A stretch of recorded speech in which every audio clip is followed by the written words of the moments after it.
Hello বন্ধুরা, কেমন আছেন সবাই? আশা করি সবাই ভালো আছেন। বন্ধুরা, আজ তোমাদের জন্য আরও একটি নতুন গল্প নিয়ে হাজির হলাম। আমি কথা দিচ্ছি আজকের গল্পটি খুবই ইন্টারেস্টিং হতে চলেছে।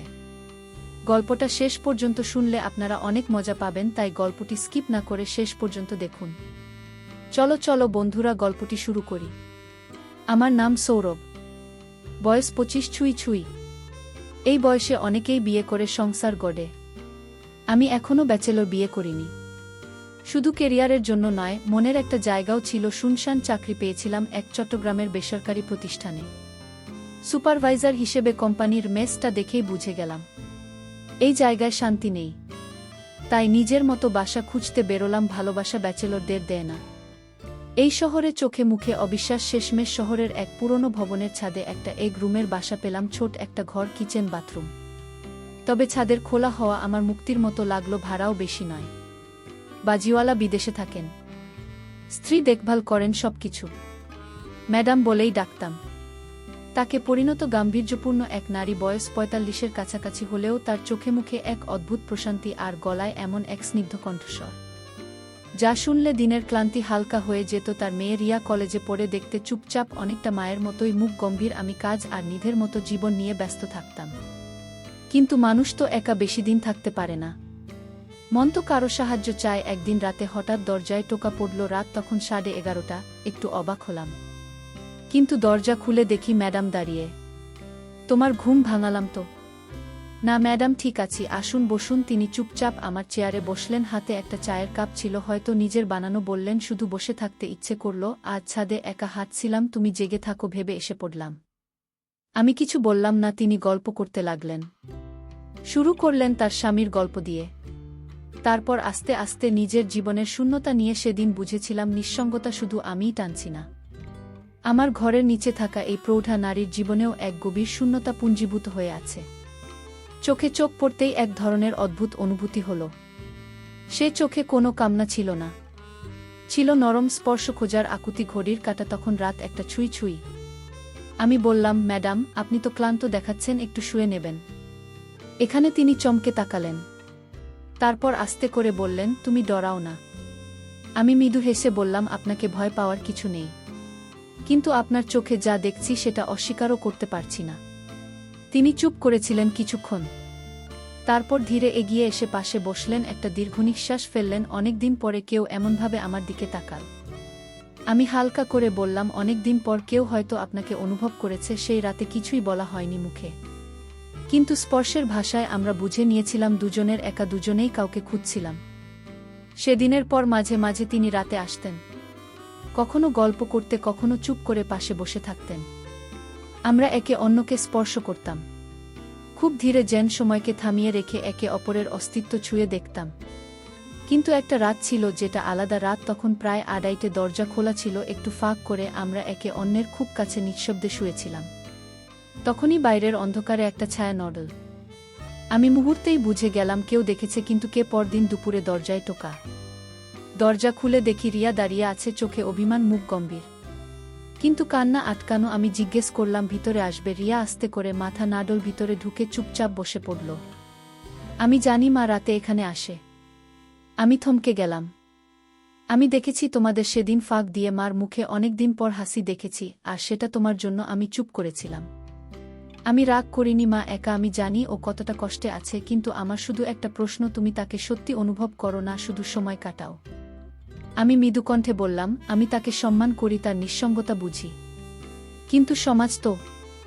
রিয়া আমাকে থামিয়ে বলল, সমাজ কি জানে মা? কতটা একা জানে না, তাই আমি জানাতে চাই না। কিন্তু আমি চাই তুমি তার পাশে থাকো, অথবা। আমি জিজ্ঞেস করলাম। রিয়া চোখে চোখ রেখে বলল, আমার মাকে যেমন ভালোবাসো তেমনভাবে যদি আমাকে ছুঁয়ে দেখতে পারো, বুঝতে পারো, তবে আমি বিশ্বাস করব তুমি সত্যি একজন ভালো মানুষ। আমি স্তব্ধ। সময়ের গতি থেমে যায়, যেন রিয়ার চোখে কোনো আবেগী নাটক নেই। ছিল শুধু এক বাস্তব উপলব্ধি, যেখানে সম্পর্ক মানে নয়, সম্পর্ক মানে বোঝা, অনুভব। ছায়া হয়ে পাশে থাকা সৌরভের জীবনে সেই দিনটা যেন একটা নতুন দরজা খুলে দিয়েছিল। রিয়ার কথাগুলো মাথার মধ্যে ঘুরপাক খাচ্ছিল। তুমি যদি আমাকে ছুঁয়ে দেখতে পারো, বুঝতে পারো, তবে আমি বিশ্বাস করব তুমি সত্যি একজন ভালো মানুষ।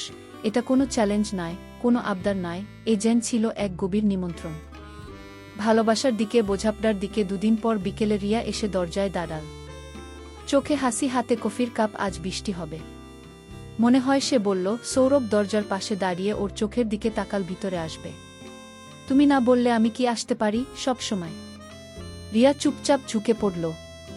ছোট ঘর, ছোট টেবিল, জানালার পাশে চেয়ারে বসে কফি হাতে জানালার বাইরে তাকিয়ে রইল। বৃষ্টি নামতে শুরু করল। ঠিক তখনই টিনের চালে পড়া ফোঁটার আওয়াজে যেন চারপাশটা নরম হয়ে গেল। তুমি এই ঘরটাই প্রথম এসেছিলে সেদিন মার কথা শুনতে, এখন তোমার নিজের গল্প বলবে। সৌরভ হাসল, গল্প শুনবে তোমার মুখে। গল্পগুলো ঠিক গান হয়ে যায়। তারা অনেক কথা বলল, জীবনের অভিজ্ঞতার, স্বপ্নের। কখনো চুপচাপ থাকল, কখনো শব্দ ছাড়াই অনুভব করল। রিয়া বলল, তুমি জানো, আমি তোমার দিকে প্রথম যেদিন তাকিয়েছিলাম সেদিন বুঝেছিলাম তুমি আমার মার নিঃসঙ্গতা বুঝতে পারবে। কিন্তু কখন যেন আমি নিজেই তোমার চোখে আমার জন্য কিছু দেখে ফেলি। সৌরভ মাথা নিচু করে বলল, তুমি অনেক ছোট রিয়া, আমি ভয় পাই যেন আবার কোনো সম্পর্ক কষ্ট না দেয়া। রিয়া এগিয়ে এসে সৌরভের পাশে বসল, হাতটা ধীরে ধরে বলল, ভয় পেও না, আমি এখন আর ছোট নই। আমি জানি ভালোবাসা মানে শুধু শরীর নয়, কখনো কখনো একজোড়া চোখের গভীরতাতেও ঘনিষ্ঠতা তৈরি হয়। তুমি শুধু আমাকে সেই জায়গাটা দাও, তোমার পাশে বসে থাকা, তোমার মন ছোঁয়ার জায়গা। বৃষ্টি তখনও ঝরছিল। রিয়া হালকা করে সৌরভের কাঁধে মাথা রাখল। সৌরভ নিঃশ্বাস ফেল, ধীরে হাত বাড়িয়ে ওর হাতটা ধরল। হাতটা কেঁপে উঠল এক মুহূর্ত, তারপর শক্ত করে ধরা পড়ল। তুমি কি এখনো আমাকে ভয় পাও? সৌরভ বাঁচতে বলল, তোমার চোখে আমার প্রতিচ্ছবি দেখি রিয়া, সেখানেই আমি নিজেকে খুঁজে পাই। রিয়া মুখ তুলে সৌরভের চোখের দিকে তাকাল, কোনো শব্দ ছাড়াই। ওদের ঠোঁট এখনো এক চুম্বনে নরম, ধীর, গভীর, যেখানে লোভ নেই, ছিল শুধু একত্রতার আকাঙ্ক্ষা। রিয়া বলল, তুমি যদি চাও, আমি আজ কিছু না চাই, শুধু একটু থেকে যেতে চাই তোমার পাশে। সোহরাবর কপালে চুমু দিল, বলল, এটাই তো চাই, তুমি থেকো, কথা না বলেও থেকো। সেই রাতটা তারা একসঙ্গে ছিল একটা বিছানায়, কিন্তু কারোর মধ্যে কোনো তাড়াহুড়ো ছিল না। রিয়া সৌরভের বুকে মাথা রেখেছিল, আর সৌরভ তার চুলে হাত বোলাচ্ছিল। ওরা কথা বলছিল না, শুধু বুঝছিল যে ভালোবাসার শরীরের আগুনে পুড়ে না গিয়ে মনের উষ্ণতায় তৈরি হয় তেমন ভালোবাসা। সৌরভ ভাবছিল, রিয়াকে নিয়ে এই অনুভূতিটা ঠিক স্নেহ নয়, বন্ধুত্ব নয়, প্রেম একটু বেশি, একটু গভীর। রিয়া হঠাৎ বলল, তুমি যদি চাও আমি আগামীকালও আসব। সৌরভ বলল, আমি চাই তুমি থেকো, যতদিন পারো থেকো, শুধু থেকো আমার পাশে। রাতটা কেটে গেল চুপচাপ। রিয়া ও সৌরভ একই বিছানায়, মুখোমুখি, আলো, নরম হাওয়া, শান্ত। তারা কেউ ঘুমোতে পারল না। চোখ বন্ধ করলে বটে, কিন্তু মনে চলছিল হাজার প্রশ্ন, হাজার উত্তরের খেলা। রিয়ার মাথা সৌরভের বুকে, সে বলল, তুমি যদি চাও আমি তোমার সকালগুলো দেখতে চাই। সৌরভ হাত বুলিয়ে দিল চুলে। তুমি অনেক গভীরে চলে এসেছ রিয়া, সেই জায়গায় যেখানে কেউ আসেনি বহুদিন। সকালে ঘুম ভাঙার সময় সৌরভ বুঝল, রিয়া এখন শুধু কারো মেয়ে নয়, সে নিজেই নিজের একটি পরিচয় গড়ে তুলতে চাইছে। রিয়া উঠে জানালার পাশে দাঁড়াল, রোদের আলো, ওর মুখে এক নরম তৃপ্তি। তুমি কি সবসময় এতটাই নরম? সৌরভ হেসে বলল, তুমি দেখো বলেই হয়তো নরম থাকি। রিয়া আস্তে এসে সৌরভের হাতে হাত রাখল। আজ তুমি যদি বাইরে যাও, আমি তোমার জন্য কিছু গুছিয়ে রাখতে চাই। সৌরভ ওর চোখের দিকে তাকাল। তুমি শুধু থেকো, আমি কিছু চাই না। সৌরভ অফিস থেকে ফিরে দেখে দরজা খোলা, রিয়া ঘর গুছাচ্ছে, বিছানার চাদর পাল্টাচ্ছে। রিয়া হেসে বলল, আজ প্রথমবার তোমার বাসা নিজের বাসা মনে হচ্ছে। সৌরভ মুগ্ধ চোখে তাকিয়ে রইল। রিয়া কাছে এসে হাত রাখল সৌরভের বুকে, ধীরে বলল, আজ আমি তোমাকে একটু কাছ থেকে দেখতে চাই, ছুঁয়ে জানতে চাই তুমি সত্যি আমার অনুভব কিনা। সৌরভর কপালে ঠোঁট ছুঁয়ে দিল। রিয়া দুই হাত বাড়িয়ে ওর গলা জড়িয়ে ধরল। তাদের দুজনের মধ্যে তখন কথা নেই, কিন্তু শরীরের প্রতিটি নরম স্পর্শ, প্রতিটি নিঃশ্বাসে ছিল আত্মার সংলাপ। রিয়া সৌরভের হাতে ধরা দিয়ে বলল, চলো বসি একটু, শুধু তোমার পাশে থাকতে চাই, শরীরটা তোমার স্পর্শে বিশ্বাস পেতে চাই। সৌরভকে নিজের কোলের উপর বসতে দিল। রিয়া মাথা গুজে রাখল ঘাড়ে, দুজনের মাঝখানে আর কোনো দূরত্ব না রইল। রিয়াও ঠোঁট ছুঁয়ে দিল সৌরভের গালে। সৌরভ ধীরে ওর হাত চেপে ধরল। তুমি জানো না তুমি কি হয়ে উঠছ আমার কাছে? রিয়া চোখ বন্ধ করে বলল, আমি শুধু একটা আশ্রয় খুঁজেছি, হয় তোমার ভালোবাসায় নিজেকে হারাবো, না হলে তোমার চুপচাপ থাকার ভেতরে নিজেকে গুছিয়ে নেব। রাতটা ছিল আরও নীরব, আরও একান্ত। তারা একে অপরকে অনুভব করছিল, স্পর্শে, দীর্ঘ আলিঙ্গনে, নিঃশ্বাসের কাছে। তারা একে অন্যের কাঁধে মাথা রেখে বলছিল, তুমি আছো আমি বুঝতে পারি, আর কিছু না চাইলেও আমি শুধু চাই তুমি থেকো এইভাবেই। রিয়ার সৌরভ এখন যেন আলাদা করে দুজন নেই, যেখানে তারা ছিল কিছুটা দ্বিধাগ্রস্ত। এখন সেখানে আত্মবিশ্বাস, তাদের বন্ধনের গভীরতা এখন চোখে পড়ে না। বোঝা যায় নিঃশ্বাসের ভেতরে। রিয়া ঘুম ভেঙে দেখে সৌরভ এখনও ঘুমাচ্ছে।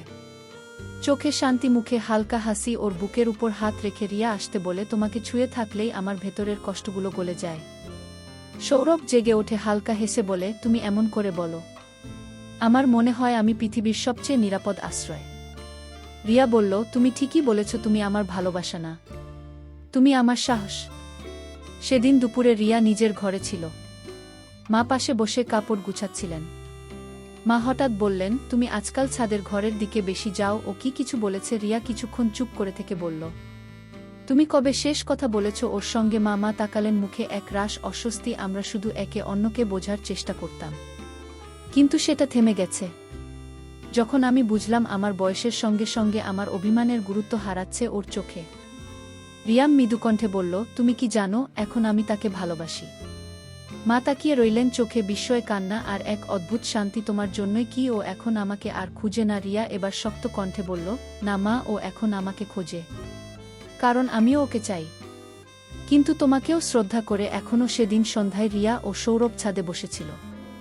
চারপাশে নরম আলো, কানের পাশে হাওয়ার শব্দ।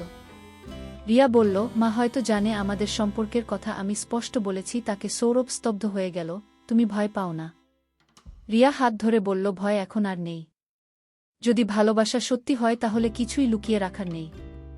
সৌরভ তার মুখে হাত ছুঁয়ে বলল, তুমি আমার জীবনের সেই মানুষ যার সাহসে আমি আজ নিজেকে নতুন করে চিনতে পারছি।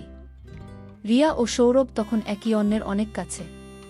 কথা বন্ধ, কিন্তু অনুভব গভীর। সৌরভ রিয়ার কাঁধে হাত রাখে, রিয়া মাথা রাখে সৌরভের বুকের উপর। তারা এমনভাবে জড়িয়ে থাকে যেন একে অন্যের অস্তিত্বে আশ্রয় খুঁজছে। রিয়া বলে, আজ যদি তুমি আমায় নিজের মতো করে একটু ভালোবাসো তাহলে আমি নিজেকে পুরোপুরি তোমার ভেবে নেব। সৌরভ ধীরে ওর মুখে চুমু খায়, অসংখ্য না বলা কথা ও ঠোঁট দিয়ে ছুঁয়ে যায়। রিয়া কাপা গলায় বলে, তোমার এই নীরব ভালোবাসাই আমাকে শক্তি দেয়, আমাকে আবার ভালোবাসতে শেখায়। পরদিন সকালে রিয়া ঘর গুছাচ্ছিল। মা এসে বললেন, তুমি যদি ওকে সত্যি ভালোবাসো তাহলে নিজের সিদ্ধান্তের দায়িত্ব নেবে তো? রিয়াম ইতু হেসে বলল, হ্যাঁ মা, কারণ ভালোবাসা যদি সম্মান না পায় তাহলে সেটা ক্ষণস্থায়ী হয়। আমি চাই তুমি আমাদের সম্পর্ককে মেনে নাও। তুমি যদি খুশি না হও আমি নিজেকেও ক্ষমা করতে পারবো না। মা কিছু বললেন না, কিন্তু মুখ ঘুরিয়ে যাওয়ার সময় চোখে জল ছিল না, ছিল এক রাশ বিস্ময় আর চিন্তা। যেন তিনি ভাবছিলেন, আমার মেয়েটা বড় হয়ে গেছে, সত্যিকারের ভালোবাসা চিনতে শিখেছে। সন্ধ্যা, রিয়া তখনও ঘরে ছিল না। সৌরভ দরজায় দাঁড়িয়ে হালকা বাতাসে ভিজছিল। হঠাৎ নিচের তলা থেকে ডাক এলো, সৌরভ একটু আসবে। ম্যাডাম। রিয়ার মা। সৌরভ নিচে নামল। ম্যাডাম এক কাপ চায়ের দিকে তাকিয়ে বসেছিলেন, চোখে চিন্তার ছাপ, কিন্তু গলার স্বর ছিল অদ্ভুতভাবে শান্ত। তুমি আমার মেয়ের জীবনে অনেক গভীরে চলে গেছ, জানো তো? সৌরভ মাথা নিচু করে বলল, জানি, এবং আমি কোনো ভুল করিনি বলে বিশ্বাস করি। মা কিছুক্ষণ চুপ থেকে বললেন, তুমি যদি সত্যি ওকে ভালোবাসো তাহলে আমি বাধা হব না। আমি শুধু চেয়েছিলাম ও যেন একা না পড়ে, যেন ওর চোখের গভীর বিশ্বাসটা কেউ ভাঙে না।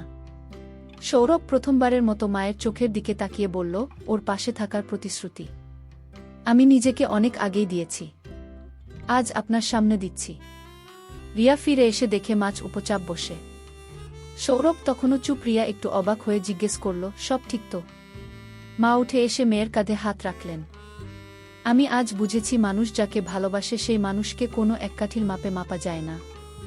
রিয়া অবাক, মানে? মা হেসে বললেন, মানে আজ থেকে তুমি ওর পাশে থাকো, আমি দেখব তোমাদের ভালোবাসা সত্যি কিনা, তারপর বলবো সমাজকে আমার মেয়ে কার হাত ধরেছে। রিয়া জড়িয়ে ধরল মাকে। সৌরভ সেই মুহূর্তে জানালার বাইরে তাকিয়ে থাকলেও চোখের কোণে জল লুকানো যাচ্ছিল না। তারা এখন একসঙ্গে থাকে, একই ছাদের নিচে, কিন্তু নিজের পরিসরে। রিয়া এখন নিজের পড়াশোনার শেষ বর্ষে, সৌরভ এখন আরও দায়িত্বশীল, আরও পরিণত। প্রতিদিন তার একসঙ্গে নাস্তা করে, বই পড়ে, কথা বলে। সন্ধ্যাবেলায় এক কাপ চা নিয়ে ছাদে বসে রিয়া মাথা রাখে সৌরভের কাঁধে আর বলে, ভালোবাসা যদি সত্যি হয় তাকে কোনো লুকিয়ে রাখা যায় না। এই গল্পের চরিত্ররা ছিল বাস্তবের মতো, ভুল করে ভালোবাসে। আবার সৌদরায় রিয়া একজন প্রাপ্তবয়স্ক নারী, তার ভালোবাসা বুঝেছে নিজের হৃদয় দিয়ে, নট সমাজের ভয় দিয়ে। সৌরভও একাকিত্ব থেকে নিজের আবেগের দায়িত্ব নিতে পেরেছে। আর মা যিনি নিজের অতীত থেকে উঠে এসে মেয়েকে নিজের মতো বাঁচতে দিয়েছেন, ভালোবাসা তখনই পূর্ণতা পায় যখন তাতে থাকে সম্মান, সম্মতি ও বোঝাপড়া। সম্পর্কের ভিত্তি কেবল আকর্ষণ নয়, সত্যিকারের বন্ধন গড়ে ওঠে বিশ্বাসে, গ্রহণযোগ্যতায় ও দায়িত্বে। সমাজকে বদলাতে হলে আগে নিজের চোখ বদলাতে হয়। তো বন্ধুরা, গল্পটি এখানেই সমাপ্ত করলাম। গল্পটি ভালো লাগলে একটি লাইক ও চ্যানেলটি সাবস্ক্রাইব করে দেবেন। ভালো থাকবেন সবাই, দেখা হচ্ছে পরের ভিডিওতে।